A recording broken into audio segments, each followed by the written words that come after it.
Kutoka Dar es Salaam Tanzania mpaka jijini Mbeya ni safari moja tu ya kumletea gari aina ya Toyota IST mshindi wetu. Kwanza nilikuwa siamini, ila hadi chuma nimekiona najua ni 100% mali ni yangu. Nawashauri waendelee kutumia PMBet, maana ni uhakika, sio matapeli, odds kubwa, kila kitu yani. Nafasi ni nyepesi tu, huenda wewe ukawa mshindi unayefuata wa gari aina ya Toyota IST kwenye promotion ya Super Royal Sports ya PMBet. Dada, mambo vipi? Poa. Nzima. Poleni sana kwa mchezo wa leo, lakini pia hongereni kwa kumaliza salama. Neno moja kuhusiana na mchezo wa leo kwa ujumla. Nyinyi kama wachezaji, ulikuwa ni mchezo wa namna gani hasa? Kiufupi mchezo ulikuwa mgumu kwetu. Na ulikuwa mgumu kwa kiasi kikubwa sana kwa sababu cha kwanza ametuzidi kila kitu. Kama unavyoona hata mwenyewe tumeangalia ametuzidi mbali. Kuanzia fitness ndani ya uwanja, mchezaji mmoja mmoja, kwa walikuwa na deserve kupata walichokipata.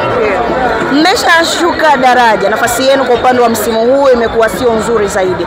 Pengine mchezo wa leo ulikuwa haujawahitaji maandalizi makubwa licha kukutana na Simba ambayo mwazidi hivyo ambavyo umevizungumza?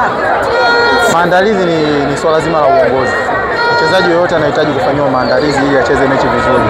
Sasa maandalizi ni masuala ya uongozi. Kwa kuhusiana na maandalizi siwezi kumblame mtu yoyote. Ni swala la uongozi. Ubora wa Simba siku ya leo ulikuwa wapi? Namna ambavyo unatazama. Wamedominate mechi nzima kwa ufupi. Hamna eneo ambalo walikuwa wabovu. Sehemu zote za uwanja ni miliki wao.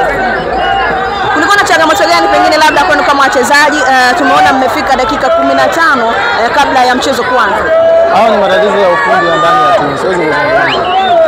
Lakini ilipelekea paka na nyinyi kutokufika mapema hapa kama maathiri kwa namna moja ama nyingine. Kilichotuathiri ni kuandaa mechi, sio kuja kucheza siku ya leo. Una lipi la kuzungumza? Msimu unaisha, leo mmekutana mchezo wenu mwingine wa nyumbani. Mna lipi la kuzungumza nyinyi kama wachezaji? Yaani kikubwa siwezi kusema kama tunataka kuzungumza. In short tunacheza tukumalizia ratiba kama inavyosema ili tusije tukaribu ligi. Basi. Sawa, shukrani.